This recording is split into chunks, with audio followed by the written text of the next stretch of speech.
An endoscope is placed through oral cavity and it is raised to the second part of the duodenum and is cannulated in the ampulla of water. Then dye is injected through this scope and the dye passes here, and if there is any stricture, stone or abnormality present, then it is detected. So this is used for diagnostic purposes. Also a biopsy can be taken through this scope, and the third function is that a stone can also be removed through this endoscope. Now, question number 3 is what are the findings? There is filling defect in the common bile duct, most likely stone. Dilated intrahepatic and extrahepatic biliary system. This is dilated common bile duct. This is common bile duct. This is a little bit dilated, and at this point there is filling defect. The dye is not present here. This is a dark black. So filling defect at lower end of common bile duct, probably because of stone. Maybe a stone is present here. That's why it is dilated. Okay. So there is filling defect in common bile duct and dilated intrahepatic and extrahepatic biliary system. Question number 4 is label the marking 1, 2, and 3. So this one is endoscope.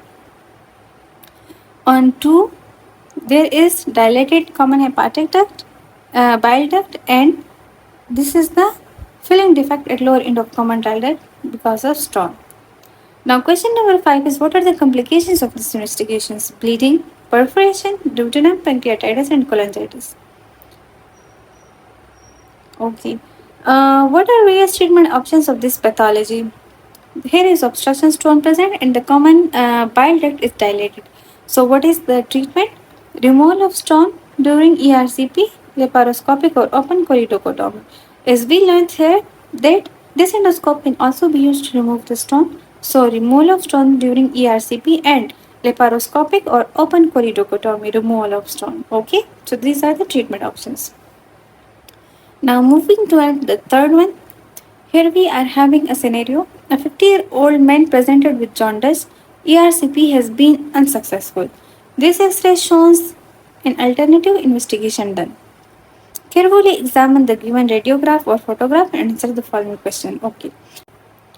So the question asked here is what investigation has been done? The investigation here is PTC, percutaneous transhepatic cholangiograph. Okay. PTC stands for percutaneous transhepatic cholangiogram. Now, what is the positive finding in this X-ray? Here we can see the dilated hepatic ducts. Okay, so there dilated intrahepatic and part of extrahepatic biliary passages is present. What part of biliary passage has not been outlined? Distal common bile duct. This is the common bile duct. The distal common bile duct has not been outlined. Unless two differential diagnosis. What diagnosis you will present? Here stricture may be present, or maybe obstruction, stone, etc., or maybe cholangiocarcinoma is present. Okay, if three theories were asked, you can also write any lesion, kind of lesions, or stones, or obstructions. Okay. Now moving toward the next. Here we are having a scenario. A 45 years old female presented with intermittent pain, right hypochondrium for 6 months. Intermittent. Okay. Also, you should read the scenario carefully to reach the diagnosis. It will make it easy for you to answer the questions. But now with jaundice as well. Ultrasound does not comment on biliary channels due to bowel gaze shadows. Due to shadows, ultrasound does not comment. The above mentioned investigations was planned then. Carefully examine the given radiograph or photograph and answer the following questions. What is this investigation? This is magnetic resonance cholangiopancreatography. When ultrasound does not comment or does not give us clear image, then our next option is MRI. When MR is done in case of the biliary system, then it is named as magnetic resonance cholangiopancreatography. Okay. So, the second question is the findings in this image. Here we are having hypodense lesions in the common bile duct. This is common bile duct. This is the lesion. This is hypotense. Hypotense means it is type of gray color, not very dark or not very light. So this is hypotense. Dilated intrahepatic and extrahepatic biliary system.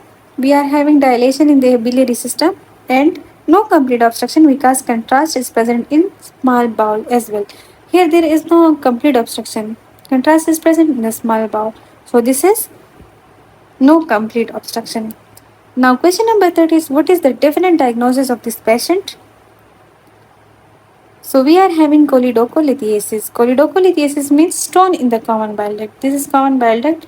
If this is having stone, this is known as choledocholithiasis. What is the different diagnosis? Okay, what treatment options are available for this patient? First of all, as we studied, we will do ERCP, endoscopic retrograde cholangiopancreatography. If it fails, then we will go to choledochotomy, either through open or laparoscopic approach.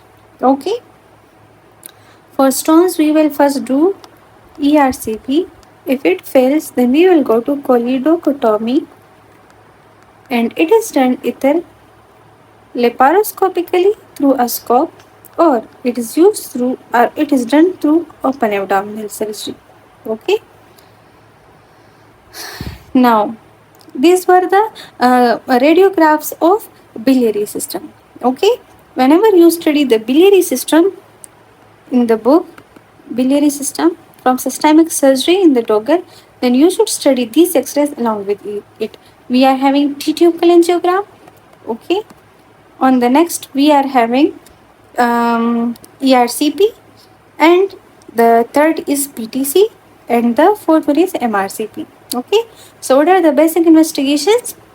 T-tube cholangiogram, MRCP, ERCP, and PTC.